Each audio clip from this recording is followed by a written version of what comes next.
Red 2 standing by, all 4 lit, and in the green, welcome back to Mario Golf. We had kind of an interesting adventure. There was going to be a saved episode that I was going to upload, but unfortunately we lost that because my hard drive crashed. I lost quite a bit in that, like 20 episodes worth of Pokemon, some of this, the start of Metroid Prime. That was easy enough to redo again, but that wound up being a bit of a disaster and I'm not proud of it. Anyway, you unfortunately missed the character match against Wario, who, well, he kind of abuses a lot of AI perks, which is fair enough because a lot of AI does get to calculate things like trajectory and that really well. But at the same time, some of the things Wario can actually do really does come across like he just flat out cheats. There are shots that are completely unbelievable, but he usually does fall away towards the end. So I also did the Yoshi tournament, your Yoshi Championship, and unlocked the Boo Classic, which, if you'll pay attention, is misspelled. So I'm still trying to get a gold trophy on this because, well, when I went to do it, first time I think I wound up getting about 3rd or something like that, or I had a really poor score, so I did it again, I beat that score, and the AI just shifted the goalposts and I had to get a higher score to win. So I'm probably looking at about 5 under if I want to win. And the timing can be a bit strict.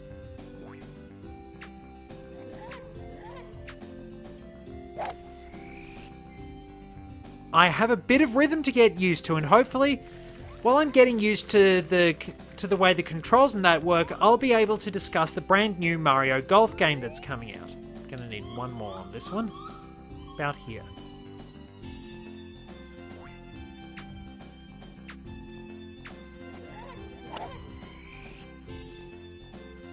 That is... yeah, you definitely need full power. So, Mario Golf Super Rush is coming out.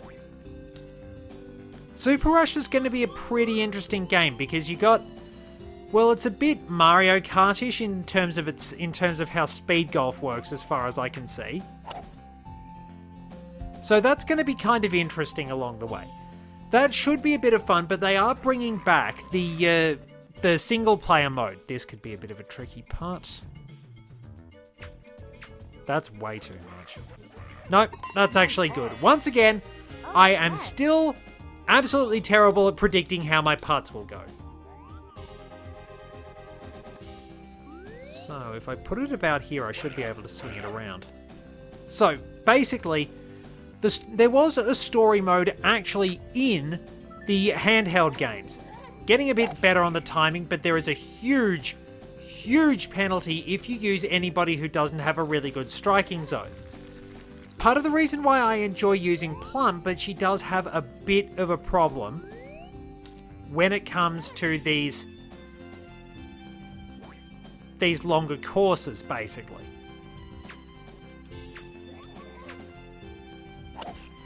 See how we do.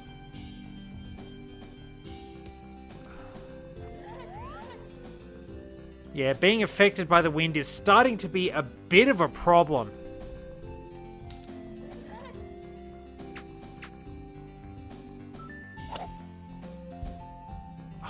And I've always got to remember that it seems to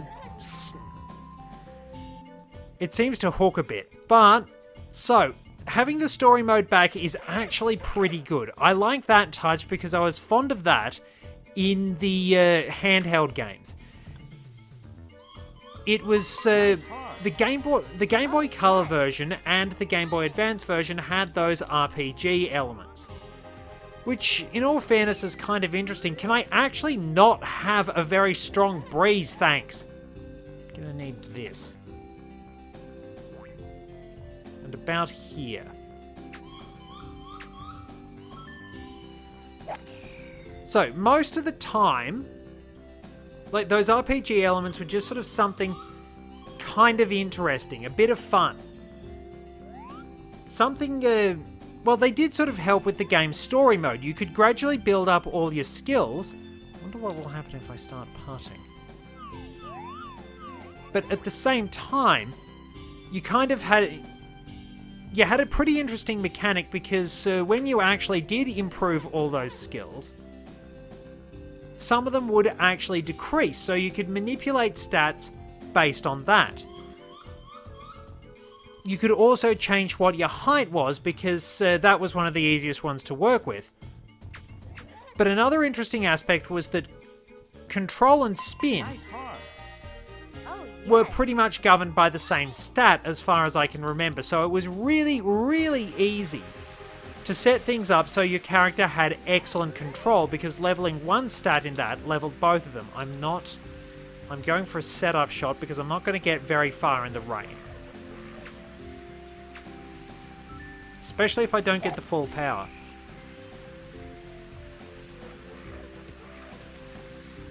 So being able to manipulate your stats like that in the handheld games was pretty interesting. Gave you a bit of opportunity for creativity and so forth. Allowed you to design the character kind of how you wanted.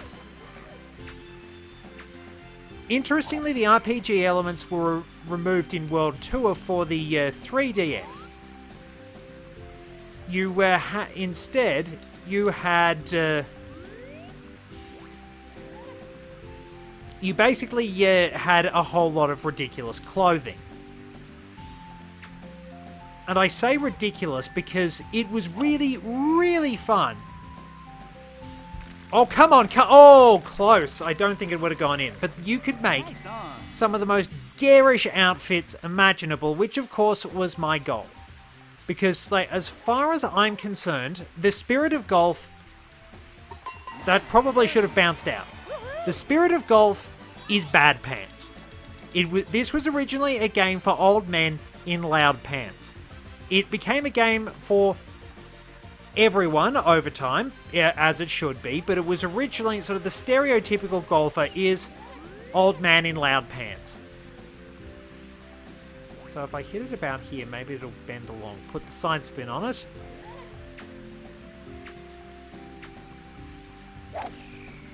And let's hope the wind actually takes it.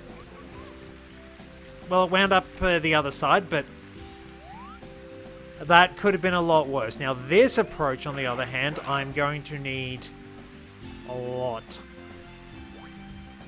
Gonna need to hit underneath it. Oh, no.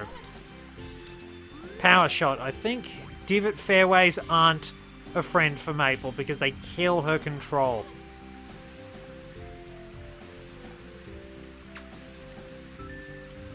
Oh, I actually got the timing right on the power shot.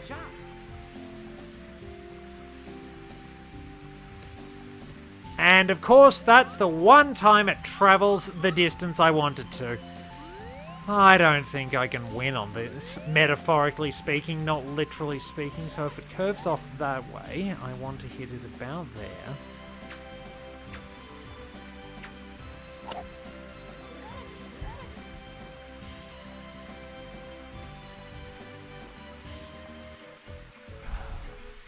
You can tell I'm a bit rusty, so apologies about that.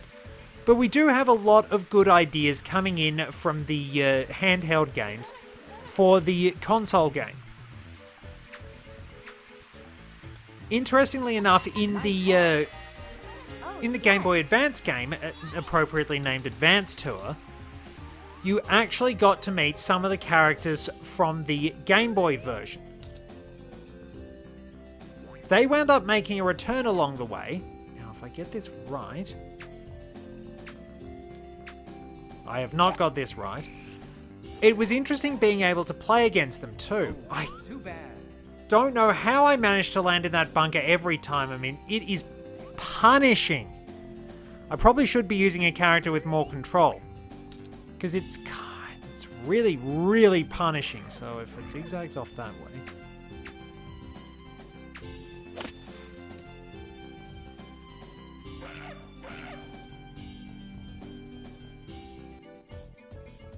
Like, just that missing by that little bit can be remarkably punishing. It's a bit rough in all fairness, but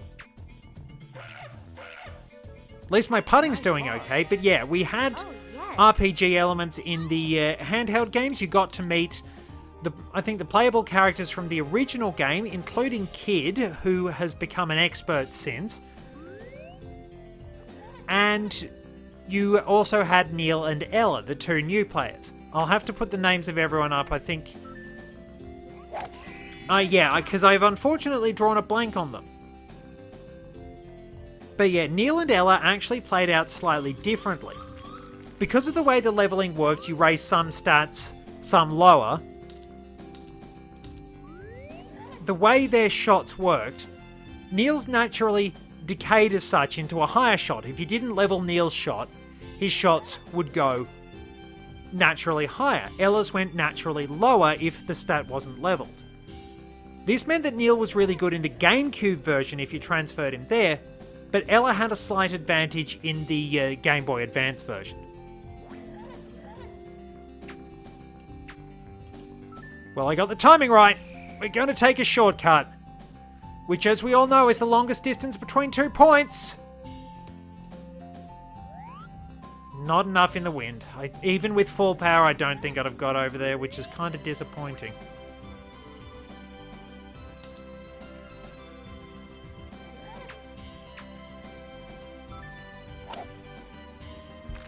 Oh, but that puts us in a good position for a birdie at least. So, we've got a lot of good ideas coming up. I haven't really played the Game Boy Color version. I've played a fair bit of Advance Tour. I do have it on the Wii U Virtual Console, and I do actually enjoy it. It's got a good range of game modes. It's definitely an enjoyable game, and I do recommend checking it out, because it's pretty good for... How on earth is Anaki jacked up to that much? It is, as I said, a pretty good golf game. It still maintains sort of the professional approach to things that, sort of that surprisingly professional approach, now I'm getting the timing down pat, that the Mario Golf series has tended to have. Lots of proper golf terminology and things like that. This is a fairly accurate series, all things considered. I'm probably going to need it about here.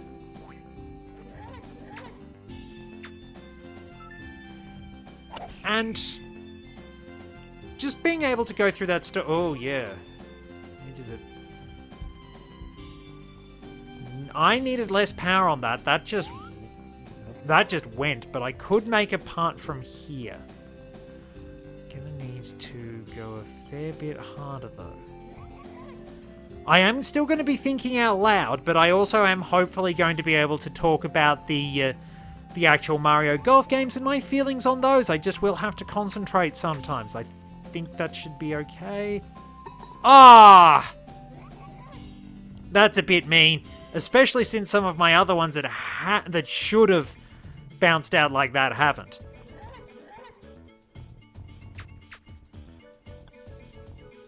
So anyway, we have the Game Boy Advance version, which I absolutely love. We know I absolutely love this one. And despite its... Well, I suppose despite the fact the mechanics... Well, let's say haven't aged well. Wait, where... Oh, no, that's later on I'm supposed to be...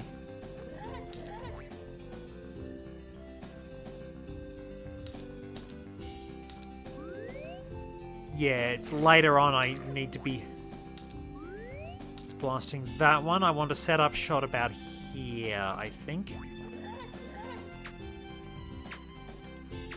Little bit off, but... So, I've played this a lot. I do absolutely love it, and I like some of the approaches they had. There was some good content in there. And I kind of like the fact that we do have characters like Maple and Plum and Sunny, Charlie and Harry in there. We will eventually get to facing Harry. It just added a little bit extra to the whole thing. And I do kind of miss having those characters around. Because it does sort of seem odd as like, why is this random enemy here all of a sudden? Oh! Careless shot! Of course I can still stuff this up. No, there we go. That's a bit better. As always, we still have a whole range of characters from across different games. But yeah, in all honesty, Mario Golf This one is a lot of fun. It has a lot of really nice ideas in it. And you can see why it's a good foundation for a very enjoyable series. I do find that a lot of the later games seem to have even worse control stats than this one. Like, even the weaker characters will still have a fair bit of trouble actually getting the ball to go where they want it to. But it still is quite a bit of fun. You've got some very good framework that basically the GameCube version just builds on so well. Toadstool Tour is fantastic. It has some really, really nicely designed courses, and oh my god, that's a tricky part. I think I've got to aim it somewhere about here. Don't be surprised if I don't get this. Oh, I nearly did. But yeah, the way everything is set up in Toadstool Tour, it just feels a lot more creative. It's got some really nice touches because... Wait, what? You can just see that there's a point where the ball just decided, no, I'm not going there, and took a turn off. What was with that? Bogey. Ugh, Oh, no. daylight robbery.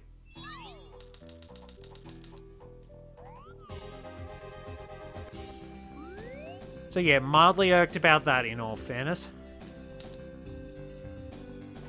But there were lots of good ideas. The way you could actually sort of refine and control your shot a little better in the in Toadstool Tour, absolutely fantastic. Being able to set your shot off the tee with the club so you could change your trajectory. You could sort of change the power you had, but you could still effectively, say you wanted like a flatter shot or something like that. You still had a lot you could work with.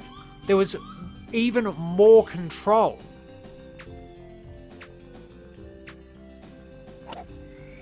Those sort of mechanics were really, really good.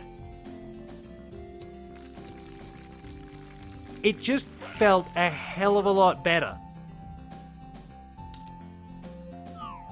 So much about it felt like such an improvement. You had a good range of Mario characters from across the way. It was just a very creative game. And I think a lot of games around the GameCube era are some of Nintendo's most fun games, hands down. Probably could have gone full power.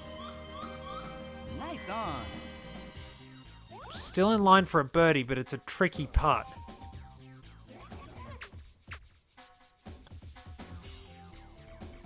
Nice birdie. Once again, Woohoo! the ones that I think are going to go in, never do.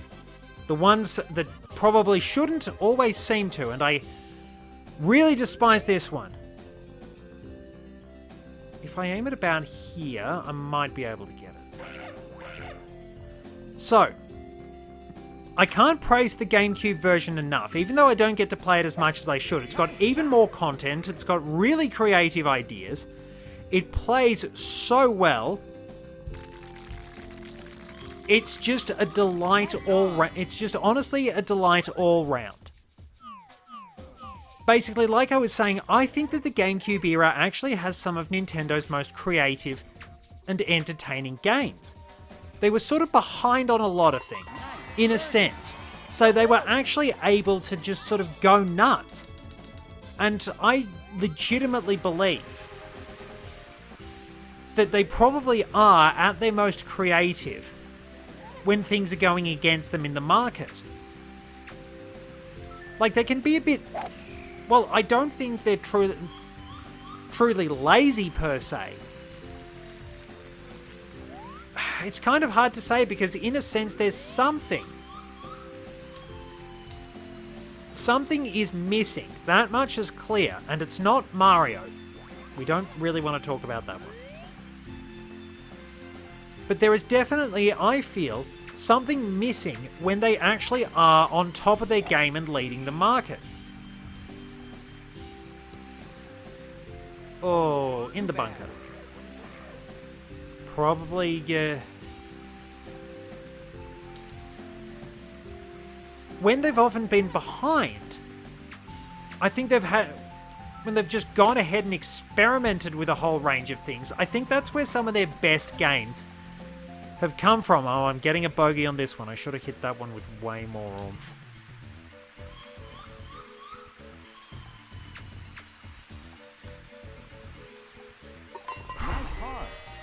Save par, that's not bad. So, like, a lot of the Nintendo 64 games were enjoyable and creative and very interesting.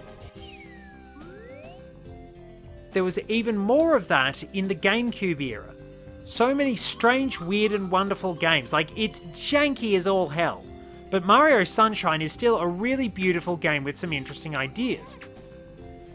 There are lots of other gems on there, and I think that Toadstool Tour does deserve to stand out among those as a very, very good game. And let's see, probably about here. And I don't quite think they captured that magic with World Tour, unfortunately. Like, World Tour is a pretty solid game. I love the fact that I can give my Mii terrible pants based on various Mario characters. That is a really, really enjoyable feature for some reason. But I feel there was also a lot that didn't quite work. It seemed like the character's control was even worse than ever. And there was a bit of a reliance on gimmicks sometimes.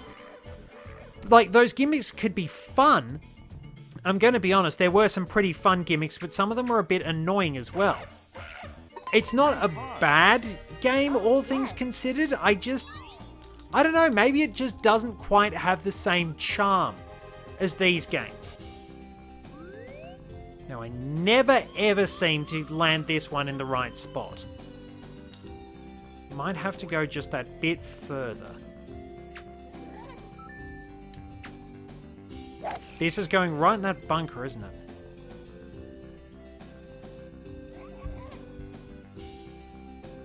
Okay, well, I made it over. Now, if we go for the approach shot...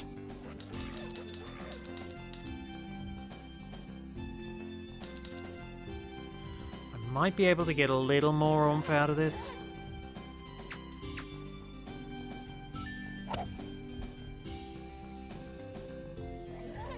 Okay, that was still way too much. Green edge. That was my own experimentation. There is absolutely no one else to blame.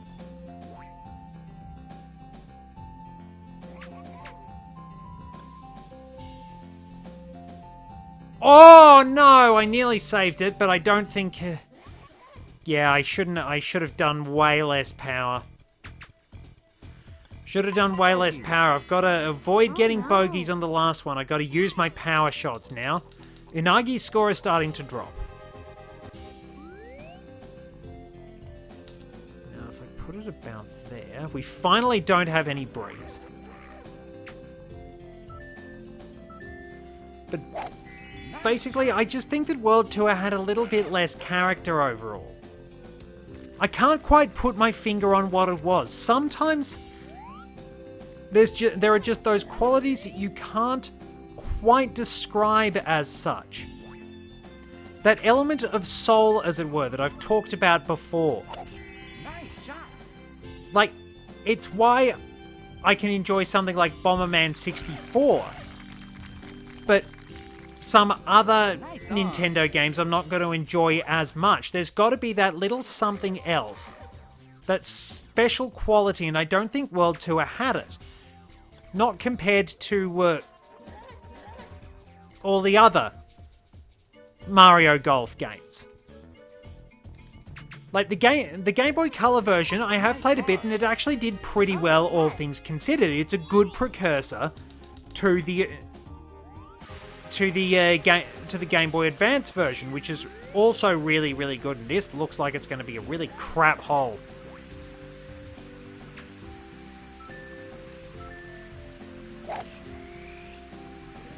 There's a lot of charm. There are lots of interesting characters in the Game Boy Advance version. There's so much to do, so many little mini games.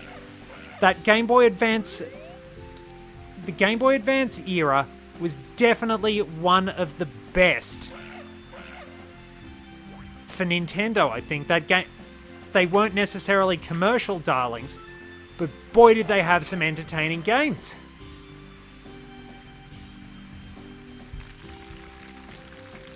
Jeez, I could have put more power on that. Oh, 70 yards. Oh, God. All right. So if I aim it about here, we're going to need full welly. And I very nearly got it in. If I'd aimed just a little bit more up the hill. Okay, going to be a toughie.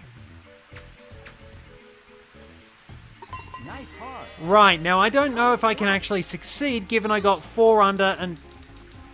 Yeah, I don't think I'm actually going to win this.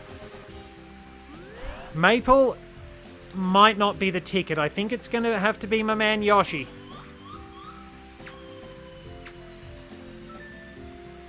But I do genuinely feel that the Game Boy Advance version has a hell of a lot of content. It's really enjoyable. It's really well made. Where? All right. We're probably going right through the tree. I'm probably not winning this anyway, but you know what? Let's go for it. Power!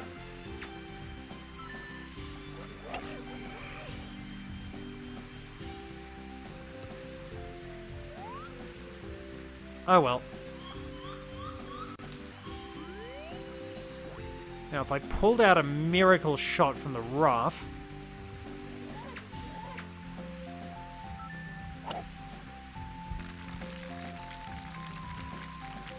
Well, at the very least, I've got a birdie. Well, not bad. Finished with a stupid overland shot, and we at least got a birdie. If I hadn't cocked up, yeah. Tied for second. Again. Great round, go.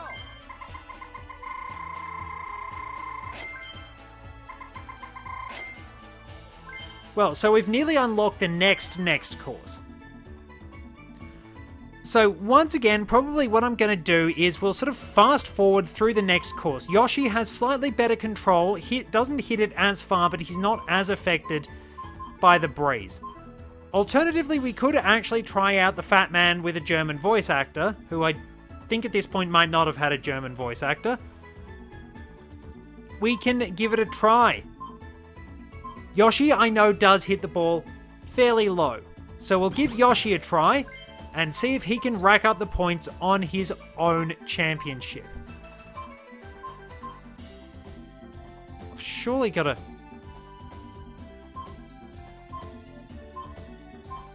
Oh, silver's the only one I got. I got a bronze and a gold. It's hard to tell which one's which there. So, let's get to speeding this up, and I will hopefully see you when I have a brand new gold trophy in my possession. Probably forgot that I could have changed colour for Yoshi. Being able to play as the different coloured Yoshis is a bit of fun.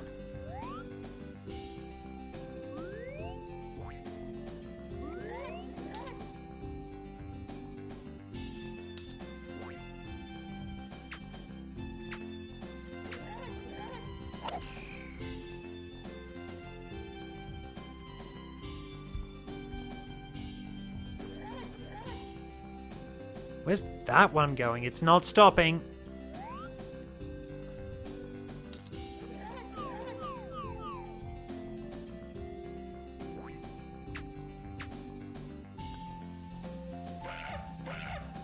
Oh, my thoughts exactly, DK.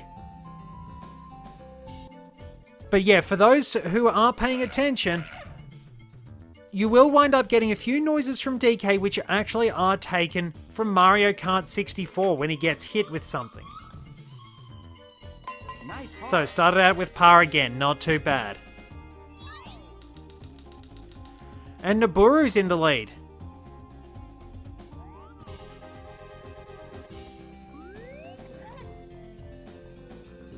here. Don't worry, we're probably not going to miss a lot in the way of meaningful commentary while I'm doing this. That's ironic. The absolute one of the best shots I hit winds up going in the rough.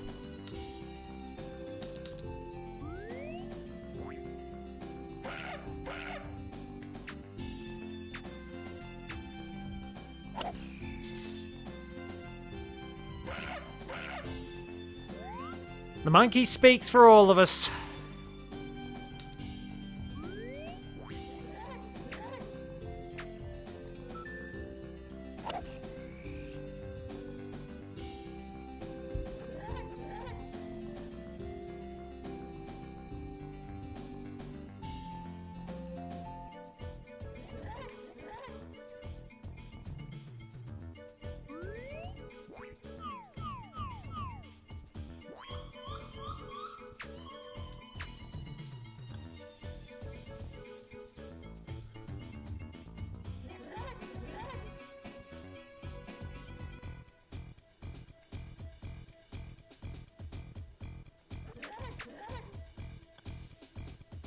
Bogey.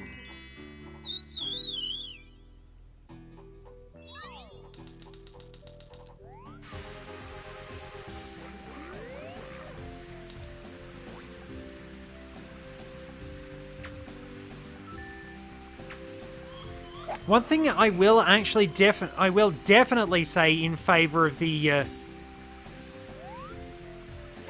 GameCube version. Why do I keep blanking out? Probably because I am a little bit tired, in all fairness. One thing I will say in the favor of the GameCube version is it's a lot easier to see which way everything's breaking. So you can actually make your putts a lot... You can make it a lot more...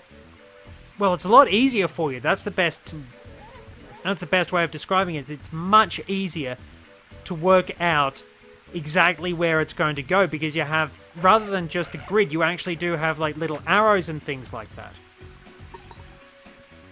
Oh, I think I'm going to have to restart this one in all fairness. Nice shot. And that's an element I kind of miss. I think it's only, yeah, with power shots, I do kind of miss the fact that this game had a lot more unique ones though. The GameCube version only has certain effects that are pretty much shared by everyone, but this one has fireballs for certain characters. There's the standard ray effect, but there are also things like Wario's electricity, the rainbow for Yoshi, little touches like that. If you get the nice on the power shot, I kind of miss that. I do think they need to add that back in, and I like the fact that there seems to be a bit of a signature style for everyone in Super Rush, because, well, Wario already looks like he's some sort of used car salesman. He's definitely some sort of cartoon used car salesman, if not an oil baron on a day off. And Waluigi just looks incredibly dapper as usual. Don't know how they do it, but almost every time he's in the spin-off games, Waluigi winds up with a lot more character and creativity than many of the other characters. Now, hitting across this is a bit of a challenge. Now, I probably need to go about here. Oh well, we might as well just keep on going and having a bit of a conversation along the way. Oh, too bad. Fell right in the middle of the bunker. That's fair enough. Now, I don't have a lot of other experience with Mario sports games. There's been Mario Tennis, but that's honestly about it, because I have a very well established, at this point anyway, dislike of Mario Kart. I do admittedly have a number of Mario Kart games I enjoy, but I do tend to find that what I consider the bad anyway outweighs the good. So about here, perhaps. But I'm not going to go on and on about Mario Kart, because that would be really irritating. So I've only really played Mario Tennis. Could have toned it back a bit. But I've still got a putting opportunity that is uphill. That's too much. Nice approach. If I'd got that a little bit less, I would have got that in. Yeah, Mario Tennis is really the only other one I have actually played, and I haven't played very much of the, basically, of any other Mario Tennis game. I would like to, but I've just never got around to it. It's just the Nintendo 64 original, which was the debut of Waluigi.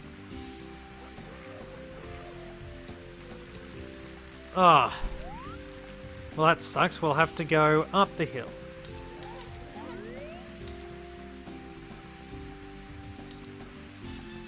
Get a power shot going. Get underneath it.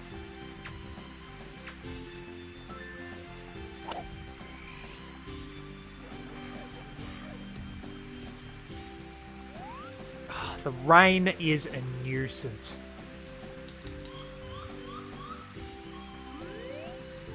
I have absolutely no idea where I'm going with this.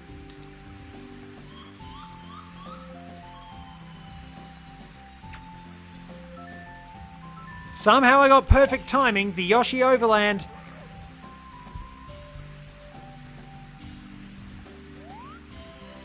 Definitely the Overland. Okay, so there's a bit of a break.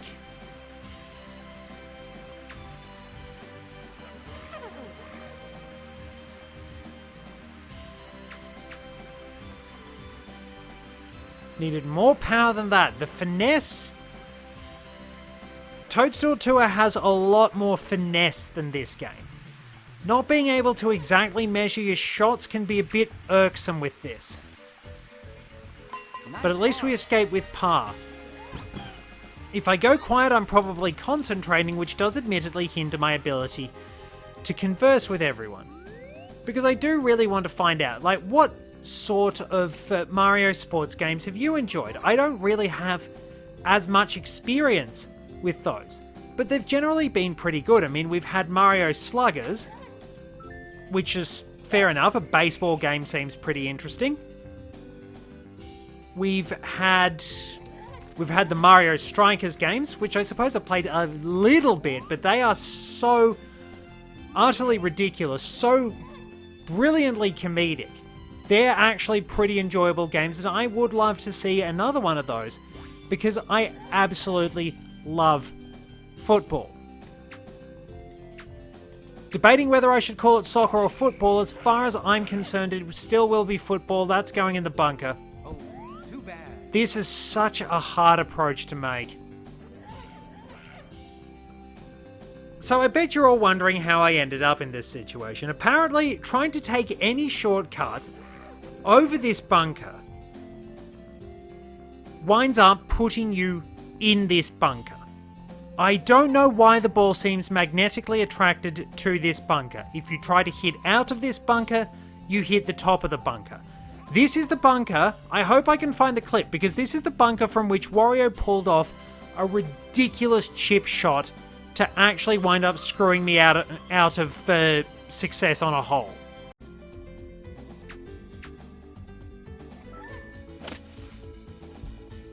Chip in. Nice birdie.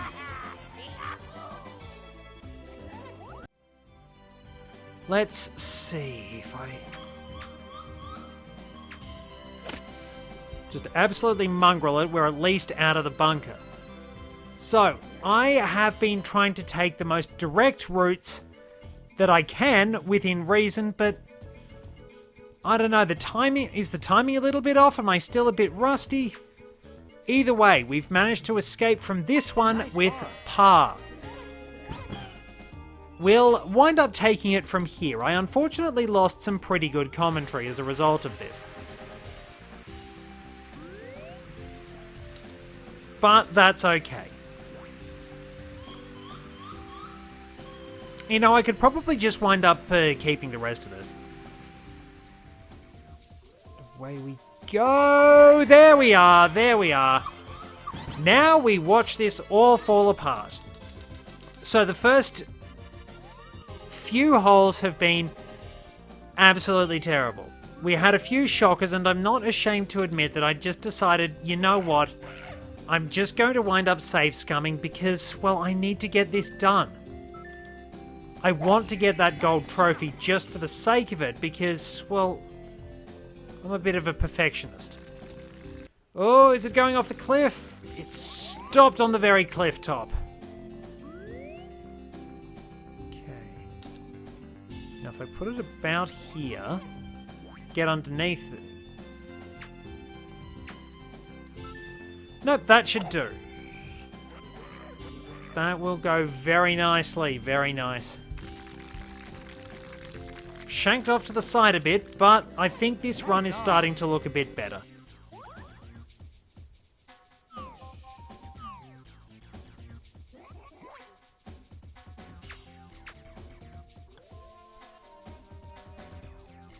Limps on in, 3 birdies in a row.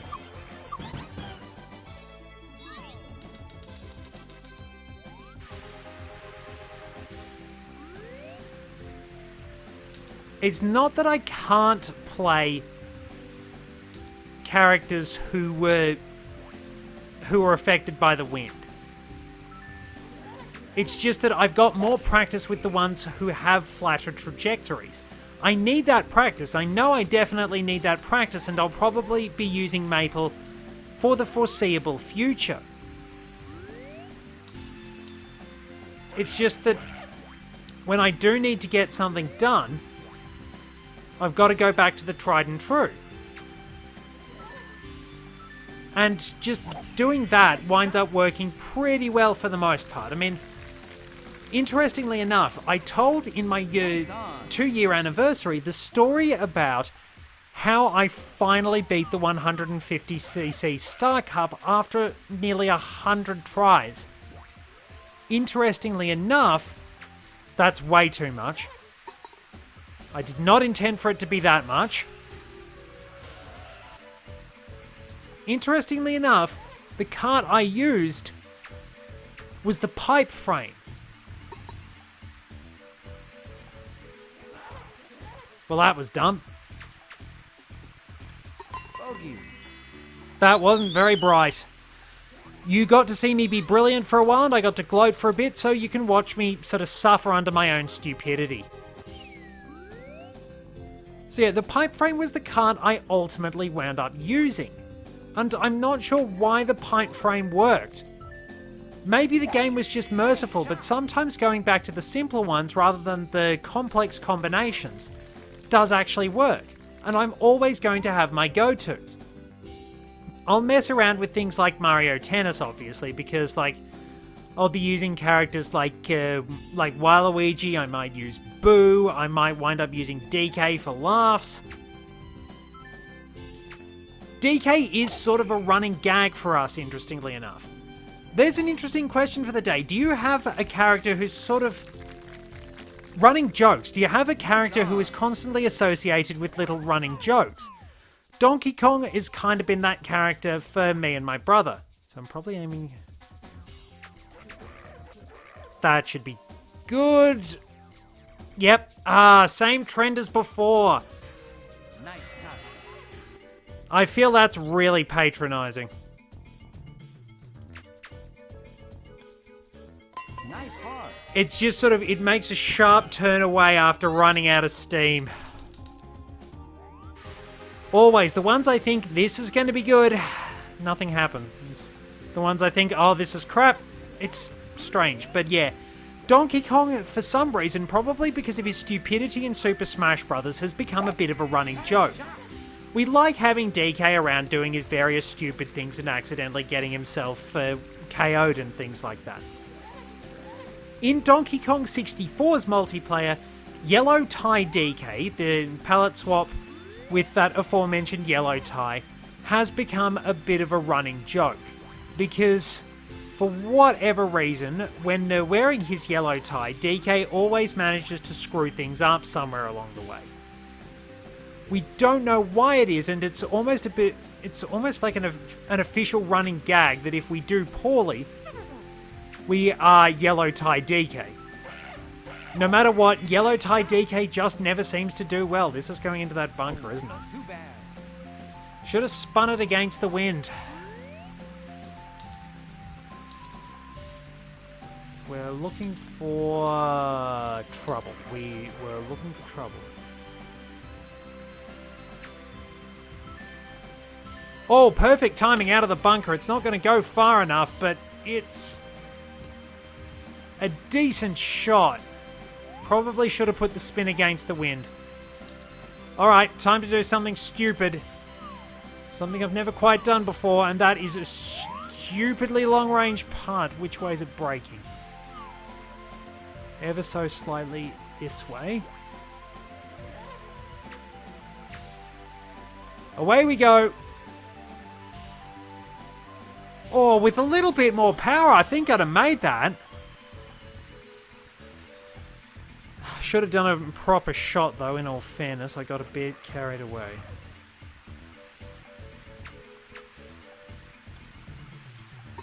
We got par at least, but yeah. Donkey Kong has become kind of that running joke character, that one associated with spectacular failure. It's all part and parcel of the ridiculousness. And it's a hell of a lot of fun whenever DK does something stupid. Captain Falcon can be similar. In Super Smash Bros., Captain Falcon is bound to wind up doing something ridiculously dumb along the way. Where is that ball going? Mars, apparently, is the answer.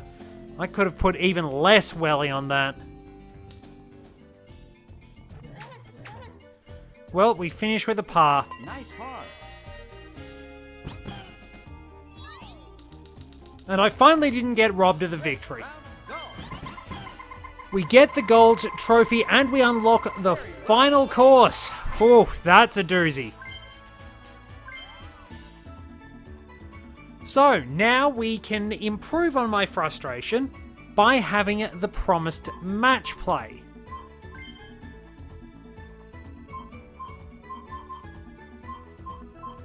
When did we get Harry?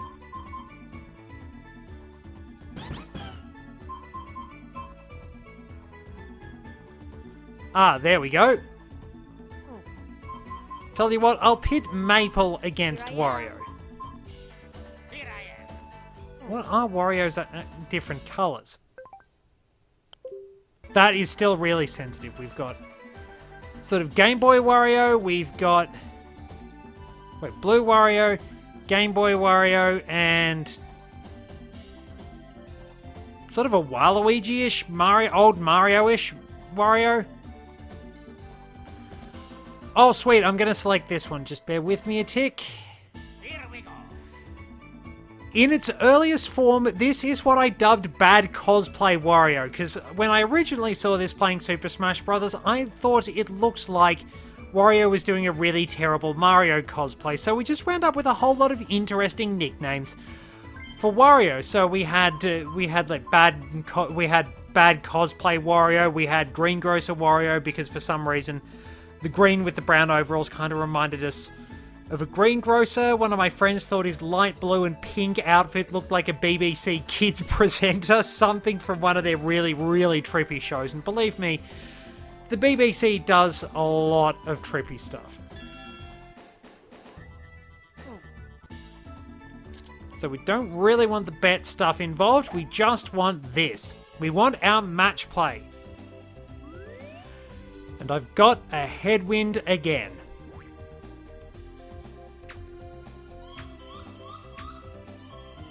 That should hook around a bit. I think if you're late, it slices. If you're early, it hooks. Which is kind of awkward, but if you do use that, it can be fairly beneficial. There's a fair bit of tactics involved. Wario is very good at using the wind to his advantage and will almost always time his shots perfectly.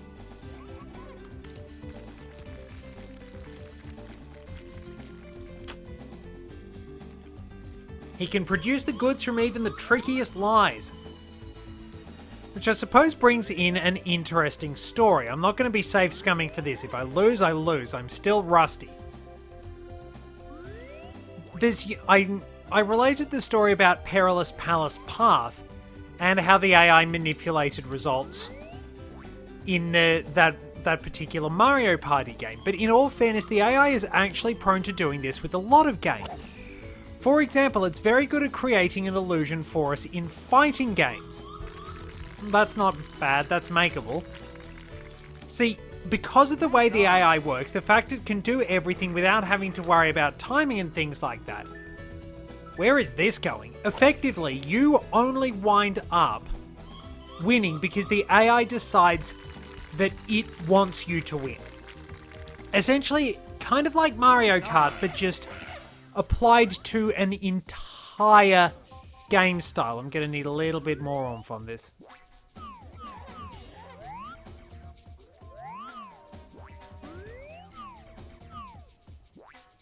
Got a slight...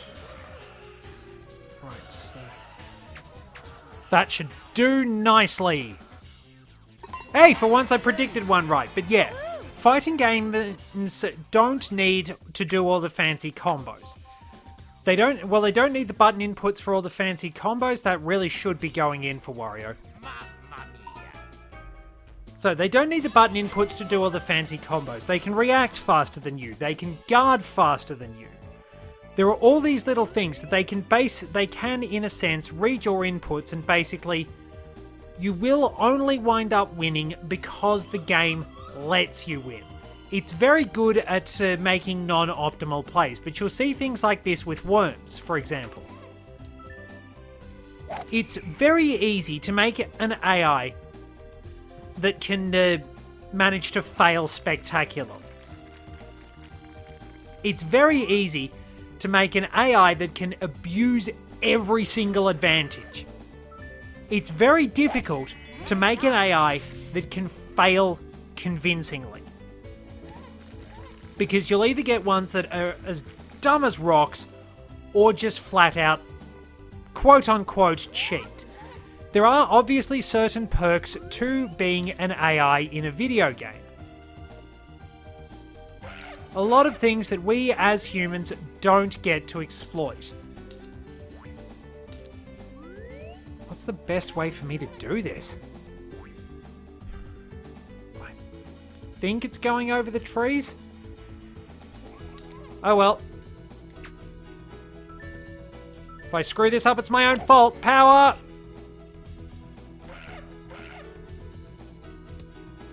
Well, I made it over the bunker. That's something. Wario does have a flat shot height. I can only assume that if he doesn't get a power shot right, there's a reason for it. But yeah, he's super accurate. I'm surprised I got that first hole.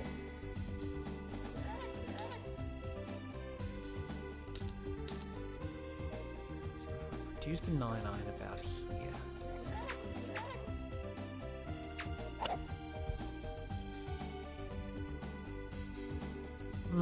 I think he's going to nail this part though. But yeah, basically the AI always has those little perks and advantages. So yeah, how did Wario get stitched up on the first hole, but that one... Yeah, that was weird. That one was weird. But yeah, like the AI always has the ability to use certain tricks and techniques that will benefit it significantly, but at the same time, when it screws up horrifically. It is blatantly obvious when it's managed to screw something up.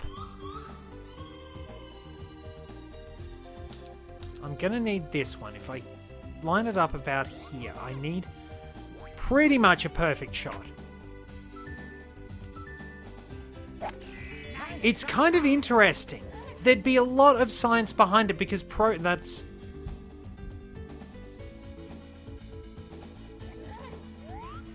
Well, I'm on the green edge. He's in the rough. Or is he on the green edge too? Oh, come on. You see what I mean? Somehow Wario gets the ability to do ridiculous stuff like that. Okay, so I'm looking at a bit over half in terms of power. That should do it. What? Nice approach. Oh no. Okay, I'm calling bullshit on that. We putted from the same spot. Why did mine take a random right-hand turn?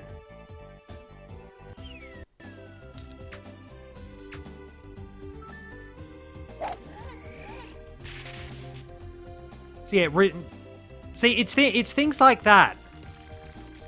That's probably a perfect demonstration of this is perfectly makeable if you are a human player, but the AI is going to have a lot of advantages in making those because it can do the perfect calculations, whereas you can't. Like, it's perfectly makeable.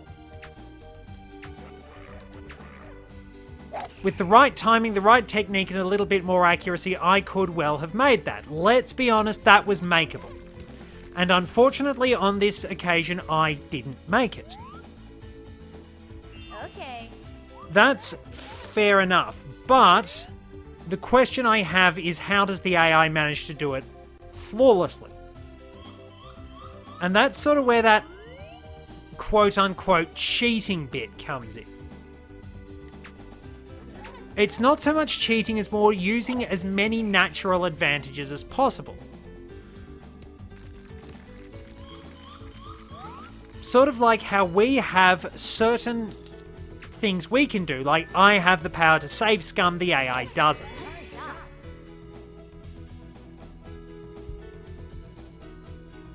All those sorts of little things. There are obviously lots of mechanics humans can exploit, lots of little quote-unquote AI breakers. I can't really putt out of the rough. Nice on.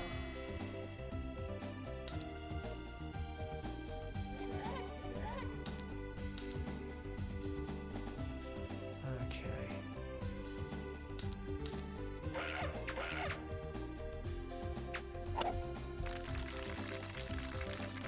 That one went straight on, which is a bit of a nuisance. Nice on.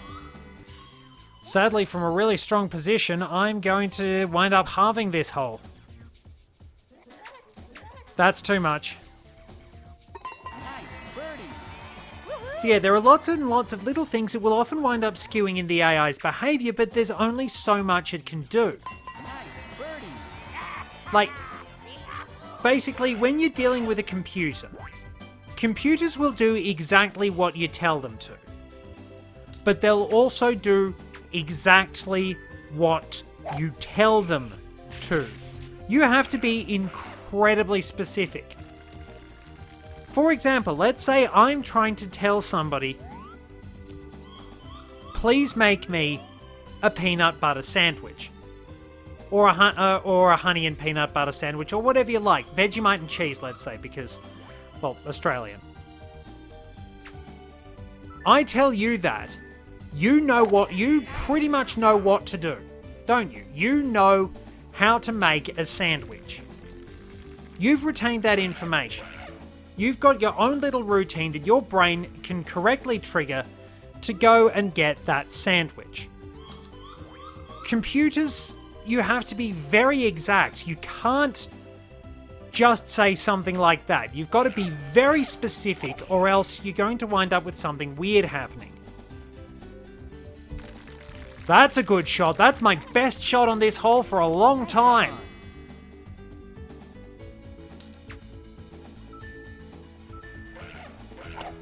So it's kind of interesting to note how all that works.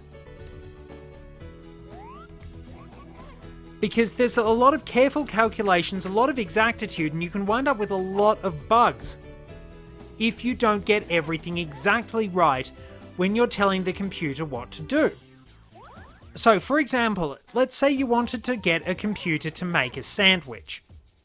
Like, you're inputting it as a program. First, you would have to say, acquire X ingredients if you do not already have them. The ingredients you will need are X, please acquire them if you do not have them. Here are the instructions for acquiring X, right down to all the information you'll need for how much it costs and so on. Then you would have to, once they've acquired the ingredients, so there's a huge lake out here I've just noticed. Or is it, that is a big lake, is that like an ocean? Are we on top of a mountain? Is there like, it looks like there's like a massive lake or something, just with a river outlet somewhere along the way. Where am I going? Like, okay, so we've got that far. So it's like you've told it to acquire the ingredients, then you have to do a very careful step-by-step explanation and instruction for exactly what each step means and includes. That's not a bad shot. Like, so let's say when you're explaining it to a computer, it's like acquire at least 2 slices of bread, a jar of Vegemite. Wow, Wario really flubbed that. And a certain and a block of cheese. How's this gonna work? Well, he's limped up there. Then you'd have to tell it to say select 2 slices of bread and cut thin slices of cheese, thin being measurement X, X being dependent on taste. Then you would have to tell it to spread the certain amount of Vegemite on there, to place the cheese on it, and all these extra little steps. So it can be very difficult getting computers to do certain things. It's very complex to program the finesse that is required for things like, say, being believably stupid. Which is why it's usually easier to have it make all the appropriate calculations. Like, as I've said, it happens in Worms games. You will get worms that do incredibly stupid things. You'll get worms that do incredibly ridiculous shots. They can almost bend reality with the bazooka. But you're not necessarily going to get worms that can miss convincingly like a human would. And that's the interesting part of comparing humans and AI. The AI is always going to have the ability to pull out the ridiculous shots, the complex calculations, and all the things that mean it's going to be able to do something super complicated. Alright, so I can't go that way. As I mentioned before, divot fairways a problem for me. Oh, and there is a tree in my way. How do I do this?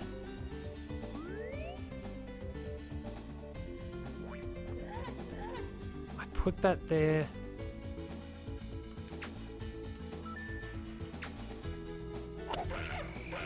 We bend it. If it lands in the bunker, that's okay.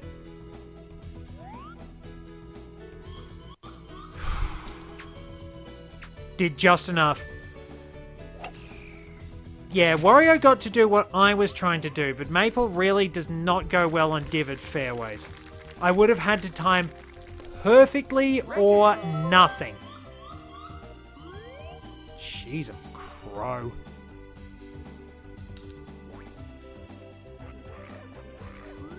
I can't even see where my shots go. Is this even possible right now? Am I physics correctly? Am I physics correctly, game?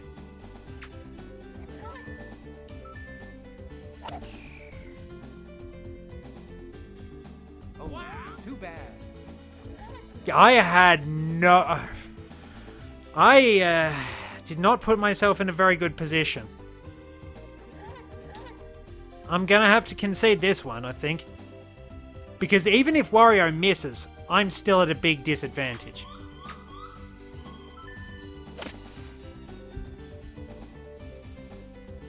Yeah, Wario would have to absolutely choke to fail on this one.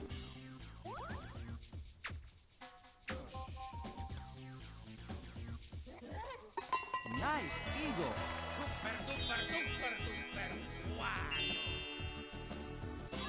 That was not my best effort. That was not my best effort, but at least we've got some interesting contemplations out of this. We've had a bit of a discussion about the way AI works and things like that.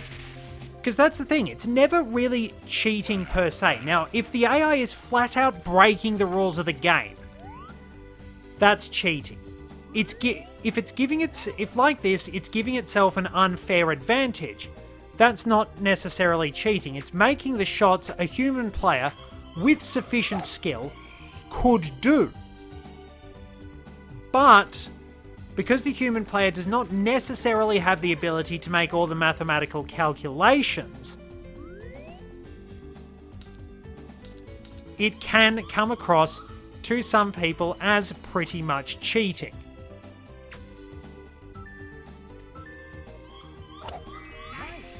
It's kind of a fine line in all fairness.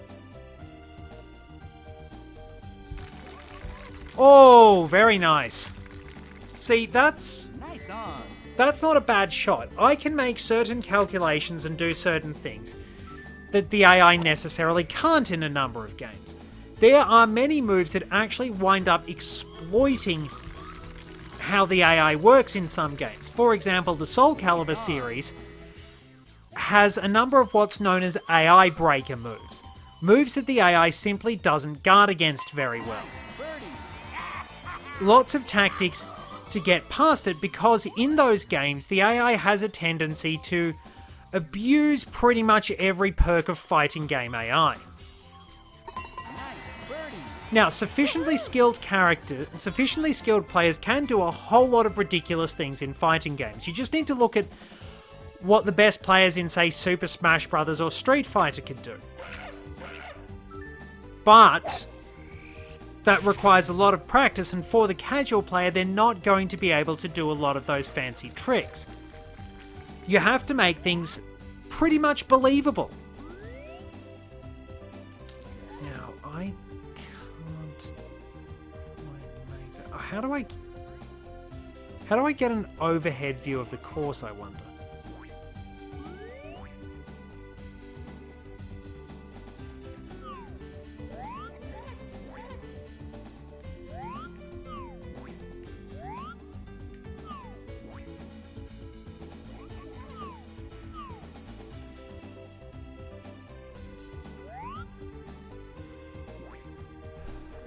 Now, this is a death or glory attack.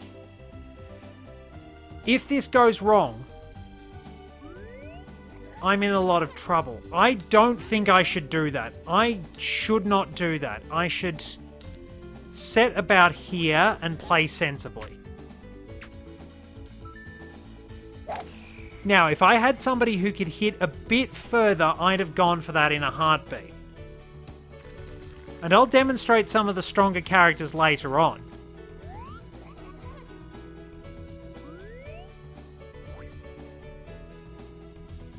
Now, if I put it about here...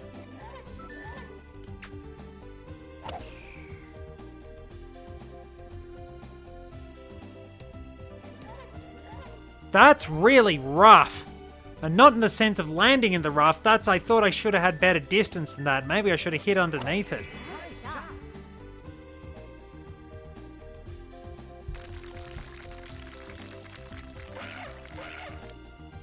Nice on. Like, it's little factors like this. So, if I perhaps...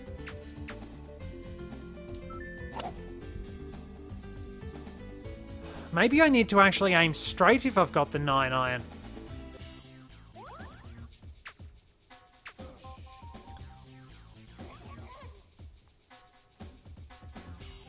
Oh, that's a surprise. Talk about you get out of jail free cards.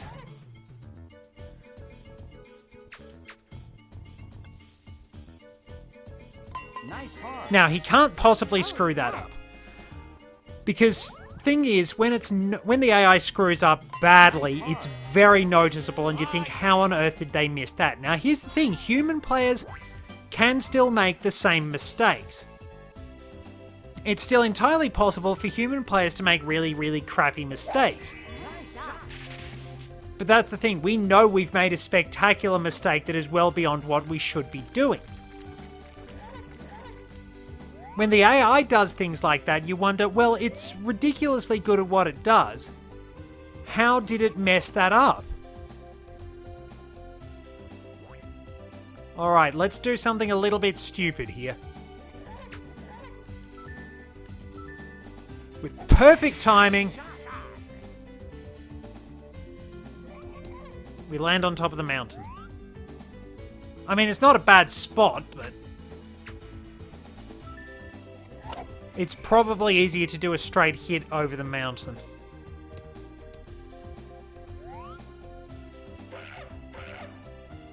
that did not go well, did it?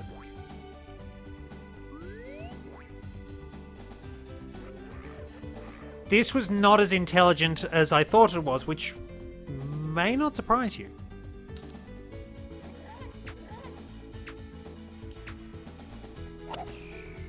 Oh well.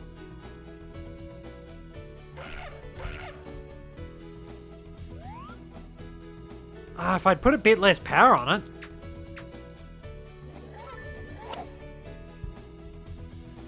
But then again, we both kind of screwed up. So that's the thing, we wind up making the mistakes as humans because we don't have all the calculations to hand. The AI kind of makes mistakes because you wonder... Well, you sort of wonder why, really. Could have gone a bit more oomph on that. Slightly tricky putt. That is not going to make it. I needed more power. I've thrown this one away.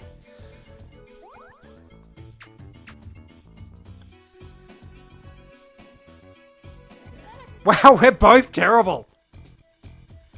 Scintillating golf, dear viewers. Absolutely scintillating golf. Bogey.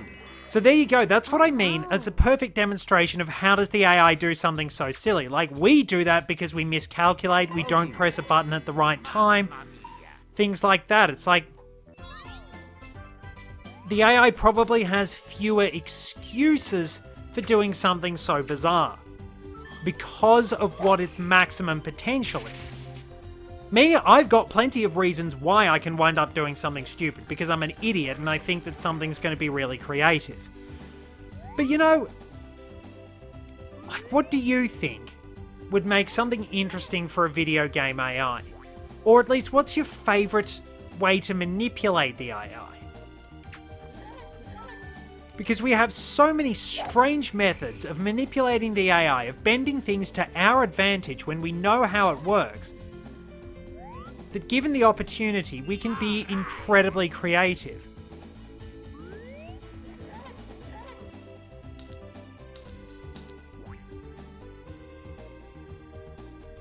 Speaking of incredibly creative,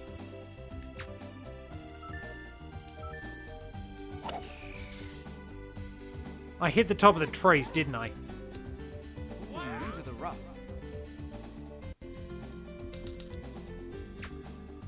Okay, like, I'm kind of wondering how if I was hitting underneath that and I'm a high hitter, I managed to hit the top of the trees. But I can still make it to the green.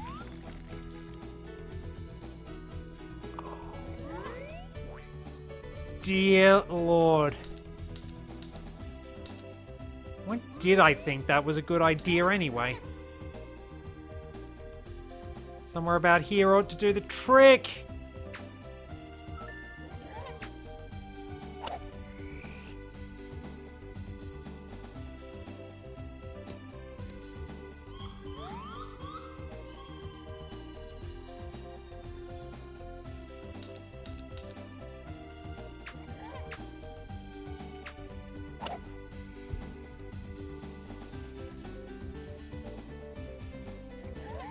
Still disappeared off of it.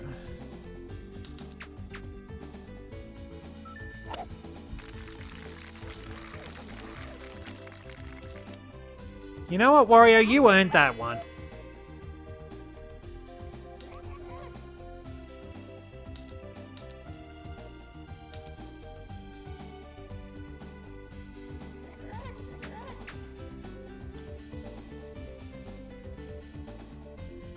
Oh.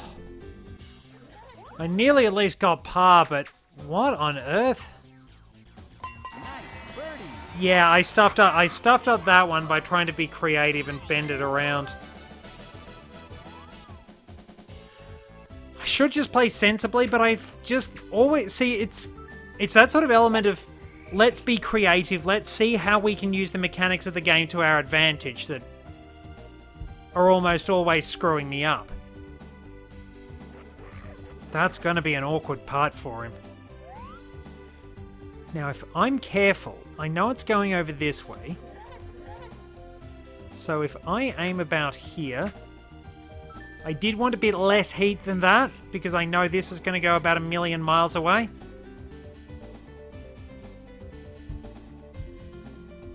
Okay, why did mine go further than his when I tried to undercook it?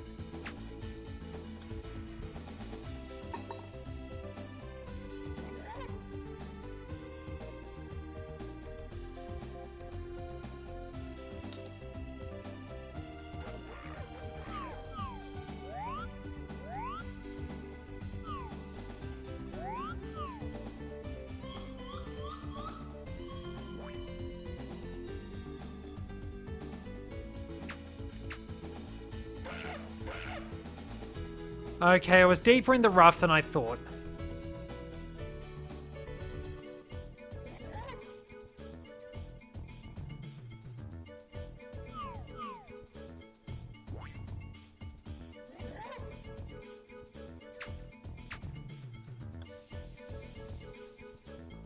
Nice part. But at least got a decent... Oh, yes. At least got a decent result out of it. I've been concentrating a bit. Now I couldn't possibly screw that up. I still need to find that one. Wario hasn't been as ridiculous as he has been on some of the holes. Because there can be some ridiculous results. But I'm still crucially one behind. Is he going to wind up in the bunkers? No, he's narrowly avoided them. So I've got mostly a straight line shot. Let's try about here.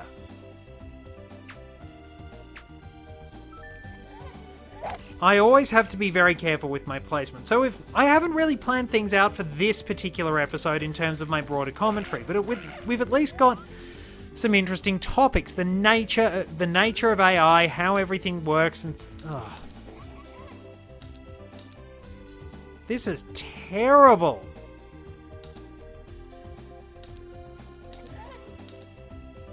There is absolutely no way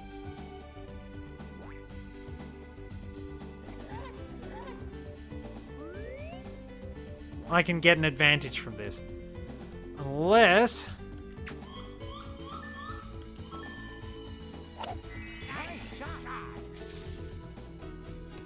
Just gotta make it roll down the hill. And hope.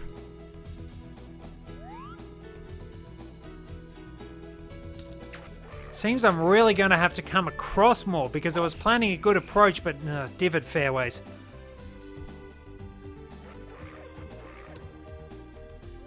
I went a bit wilder for Wario. Now...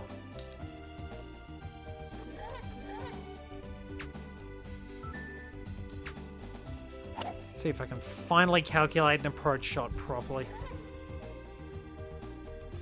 Not really.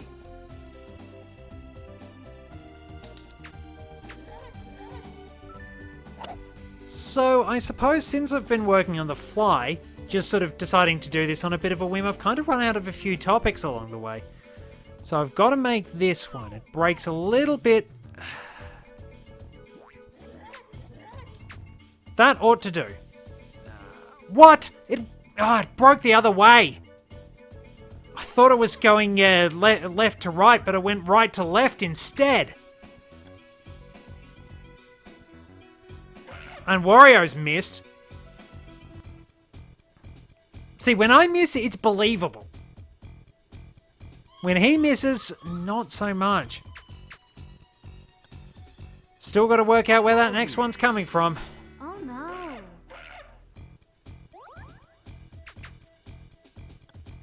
Bogey.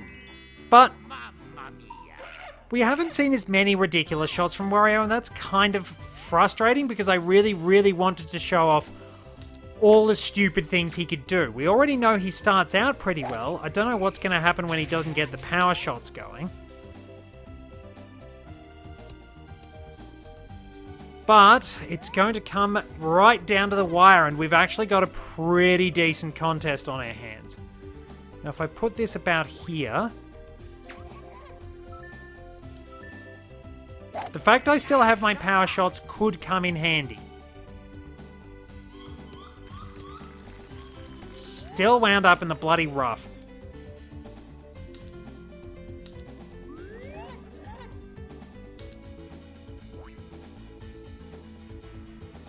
So, we'll see how I go with this one. That was not what I wanted. I didn't want to use up a power shot.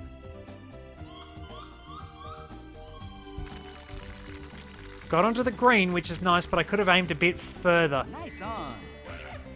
Forgot about the crosswind aspect.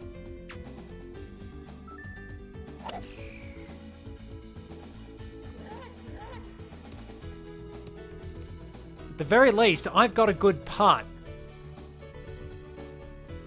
It's still gonna be particularly tough because with all the mistakes I'm making, combined with Wario generally being very competent, this can be a really tough one. It's probably the toughest encounter in the entire game. Well, quite possibly. There are probably more challenging ones, but if they stuff up, they stuff up really, really badly. Looking for about... That's about what I was looking for. Ugh. Once again, just the slightest it looked like there was a left to right break and it just goes the other way at the... And Wario misses. Okay.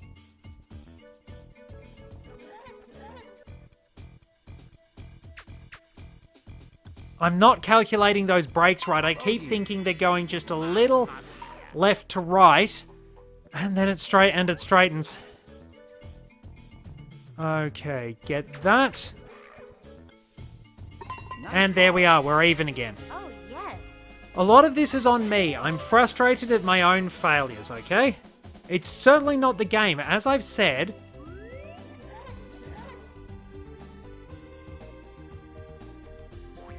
I've never quite worked out how to play this one properly. I usually wind up in the bunker.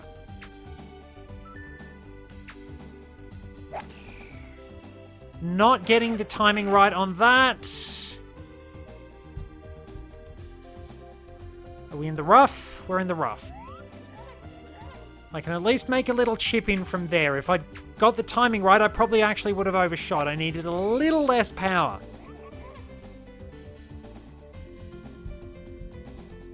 Wario has also made it to the rough. No, I think he's on the green edge. Yep, he's got a better putt than I do.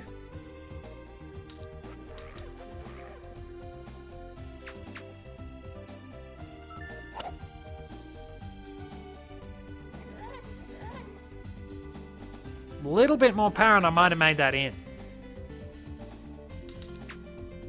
It's a tricky putt, but it's makeable. Oh, this is actually getting pretty interesting. Okay, if I put it about there. That's too much. Nice par. That always scares me. Yes.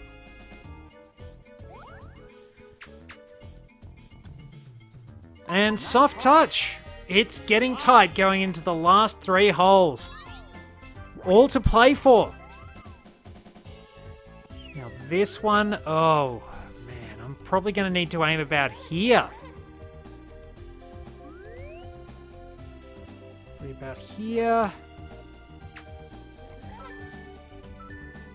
Get the timing right. Stick the landing. Did I stick it? Semi-rough, that's bearable. I'll live with that. I can live with that. Wario can actually bend his shots pretty well, all things considered. Except he's gone on holiday. Oh wait, that's fairway down there. No, that's probably in... Well, he's going to pull himself out of this one, I'd say. Where's that going? He's a bit lost. Now, if I put that there...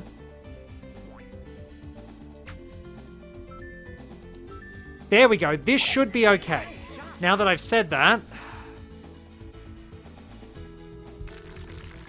How did I get that on the green? Nice on. I It still got pushed over way further than I thought. It's a lot of complex decision making. It's a perfect demonstration of one idiot human up against an AI with some admittedly good skills. I've got to get this. Oh. It's a tricky one. If I aim about here...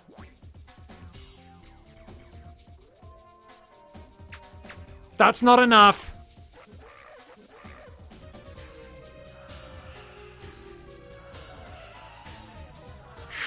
That one's on me, but it makes it... Wait, what?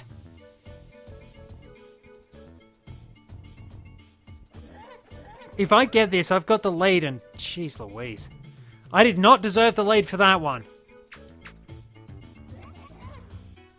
I also nearly missed that. I should have just aimed straight at the hole. So, yeah, as you can see, like I've been saying the whole time, very easy to make an AI that's convincingly competent. Very easy to make an AI that can that can fail spectacularly. Very hard to make one that can convincingly fail. It's always going to be tricky.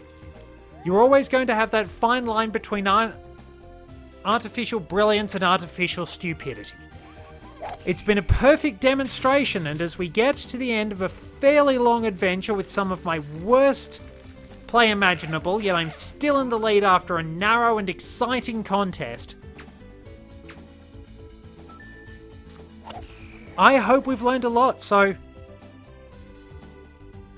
might as well sort of find out what are your favourite Mario sports games. Which ones do you enjoy? Do you like sluggers? Do you like strikers?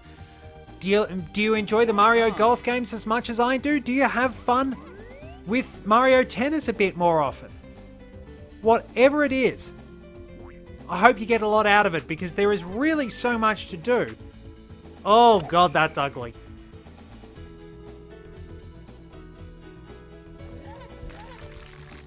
That's going a very long way from where I need to be. How far? Oh. Well, it's reachable.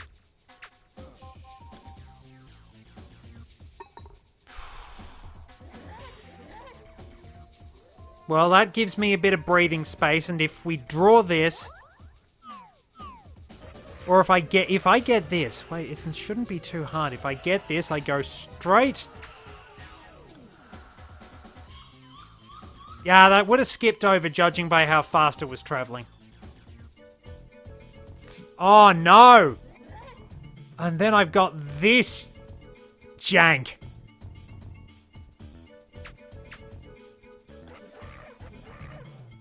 Oh. Oh, yes. I think I missed the easy one and nailed the hard one. Nice par. Oh, yeah. It comes down to this. I win in a draw. Who is going to succeed? It's been one spectacular challenge. If I set that about here.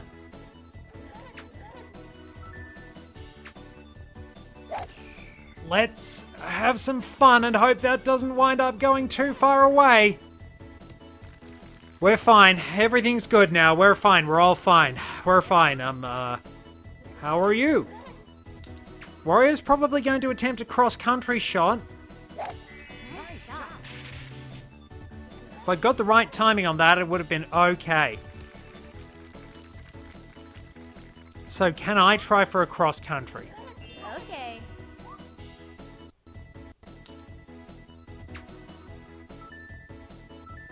Wario is going to position himself pretty well. He's going to swing it across and place it right where he needs it.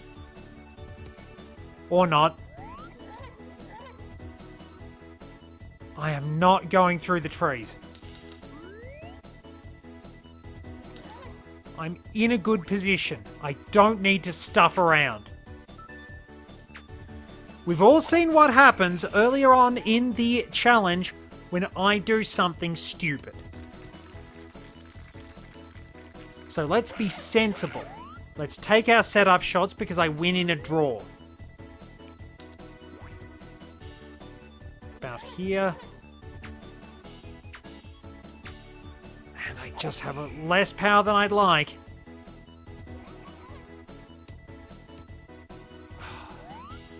Even with the wind on my side, I still can't get it to go.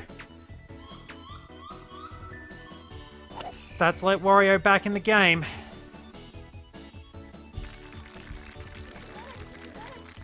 Oh, don't tell me. Don't tell me that cocked up shot.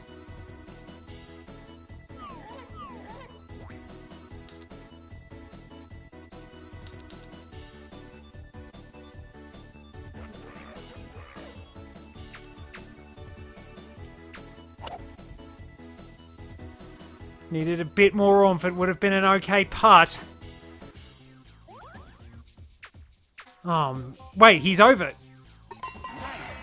Oh, God. I thought he'd overhit that.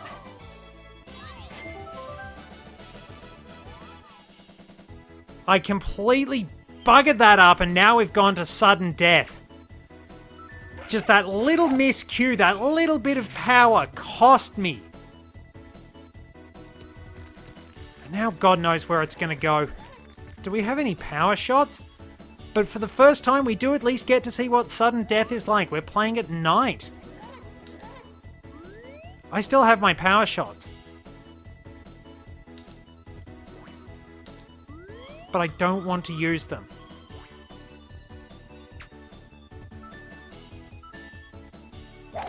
This is so dicey.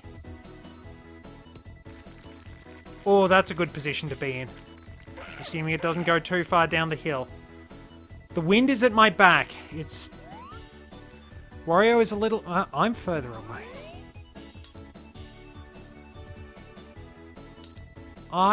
Oh God, I don't know what to do here.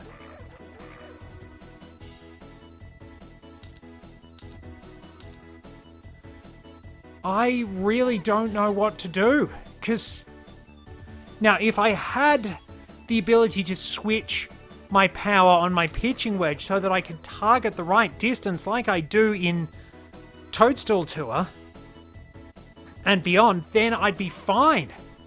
But I'm sort of in that awkward halfway between... I think I go for the power shot.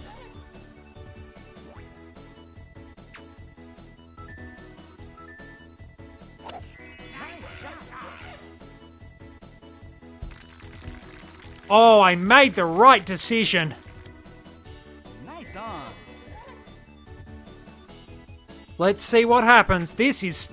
At least I've been able to give you an exciting game of golf in between the stupidity. Wario's overcooked it. He's going off the side of the hill. He's gone into the bunker. I think I've got this. That is not...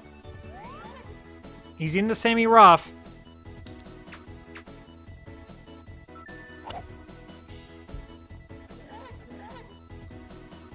All we need. Just got to make that putt.